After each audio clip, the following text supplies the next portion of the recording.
Jimmy Butler, the latest lesson in how not to chase the Warriors.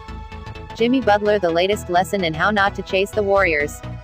1 year after the Timberwolves traded for Jimmy Butler in an attempt to get a silver medal behind the Warriors in the West, it's all crashing down.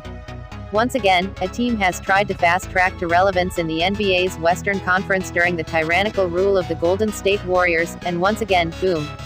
This time, the fulcrum is Jimmy Butler, the mega-unhappy Minnesota Timberwolf who is hard at work trying to destroy the team he's currently on so he can go somewhere else. Butler came to his first practice with the Wolves on Wednesday, yelled at anyone currently an employee of the team, took the team's third stringers and beat the other 4 starters, and screamed at general manager Scott Layden, "You f***ing need me, Scott. You can't win without me."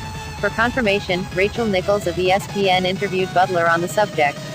Whether Butler stays or goes, the Wolves are done, barely a year after bringing in Butler to position themselves to make a run at the Warriors, or least the silver medal. If Butler ends up in Miami, where the warmest rumors have emanated, the Warriors don't have to worry about him. If he ends up in Houston as part of Daryl Morey's rotating roster of justifiable envy, the Warriors will be intrigued but not yet bothered. Either way, Butler is another lesson in what happens when a team chases something it cannot legitimately have, and confuses talent accumulation for what the Warriors have: talent and compatibility. True, Golden State lucked into 4 players: Wardell S. Curry, Draymond Green, Klay Thompson and Andre Iguodala, who came and created an atmosphere of job-first fun on the side, and a 5th, Kevin Durant, who grafted onto an already going concern and made it almost unfairly good. Thus, chasing Golden State simply by grabbing good players means you're spending lots of money and telling players they are more important than the ones you already have, which is how Minnesota ended up with Butler not talking to Karl-Anthony Towns and Andrew Wiggins and screaming at Layden because Towns got a new contract and Butler didn't. As for Houston, Morey's resistance to losing P.J. Tucker in any Butler trade is a measure of restraint he hasn't always shown, but he brought in Carmelo Anthony on the same theory that got Wolves owner Glenn Taylor to sign off on coach basketball ops head Tom Thibodeau bringing in Butler. That theory, chemistry, takes care of itself.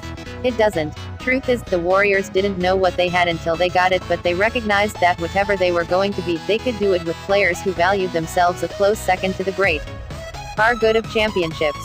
And that's the part that owners, coaches and general managers aren't quite as skilled at deducing. They think in terms of assets and metrics, both of which are easily quantifiable but don't guarantee cohesion, certainly not in players who just now are learning how much leverage they actually have, and how much easier it is to get what they desire if they are firm enough.